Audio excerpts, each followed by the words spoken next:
Welcome back to Knowing a Killer. In the last video, we broke down the basic terminology of multiple murders. Today, we're looking at 10 of the most common myths about serial killers and why they're simply not true. Number 1. Serial killers are usually white men. This stereotype is strong, but reality shows a much broader picture. Serial killers exist across all ethnicities and cultures. In China, for example, Hu Wanlin was convicted after more than 100 patients died during his so-called medical treatments. This was reported by the state newspaper People's Daily in 2001 and later by China Daily in 2014. In South Africa, Moses Sitole murdered at least 38 women and received a sentence of more than 2,000 years, according to Associated Press coverage of his trial. These cases show that the white male image is misleading. Number 2. Serial killers exist only in the United States. Total nonsense. The US has many documented cases, but serial killing is a global phenomenon. Take Pedro Alonso Lopez, who was convicted in Ecuador for 110 murders. Local newspaper El Comercio reported in 2021 that he may have killed over 300 girls during the late 1970s.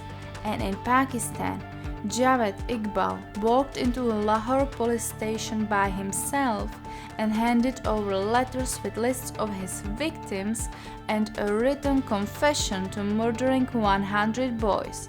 At first, the police dismissed his claim as a joke because no missing children had been reported at the time.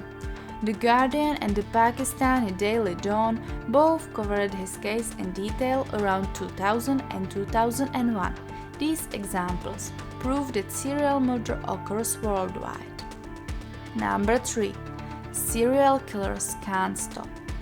Popular culture paints them as unstoppable, but reality is different. Dennis Rader, the BTK killer, is a prime example.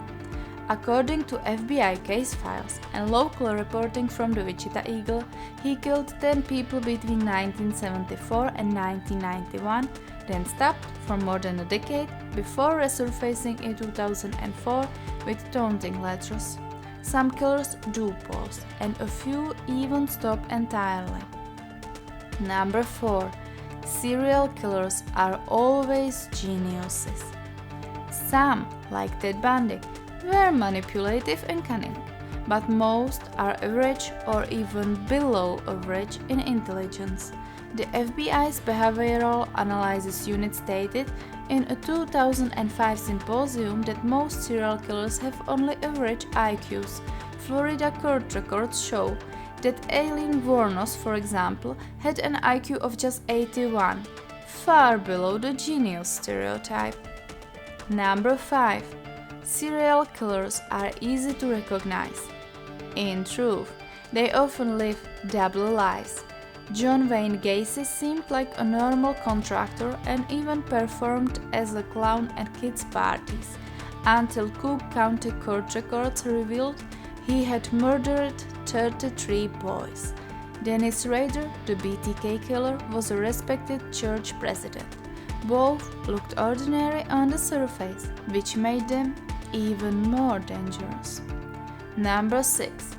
All serial killers are mentally ill. Most are legally sane.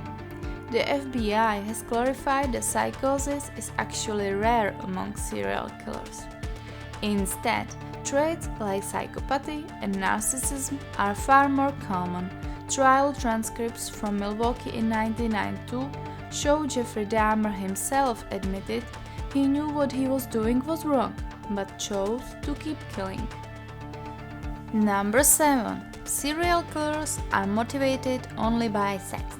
Sexual motives are common but not universal. Gary Ridgway, the Green River Killer, admitted in King County Court in 2003 that his motive was simply to kill as many women as possible. And the British doctor Harold Chipman murdered more than 200 of his patients, as confirmed by the UK Shipment Inquiry in 2002. His motive was control and financial gain, not sex. Number 8. All serial killers are loners. Some acted alone, yes, but history shows deadly partnerships too. Ian Brady and Myra Hindley were convicted at London's Central Criminal Court in 1966 for the Moors murders.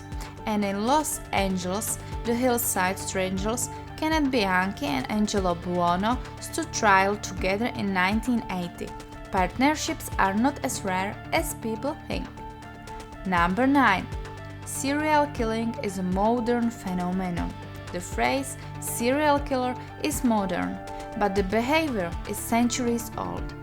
Gilles de Rais, a 15th century French nobleman, was executed for murdering children. Trial records from 1440 still survive in French archives. And of course, Jack the Ripper terrorized London in 1888, as documented in Metropolitan Police case files.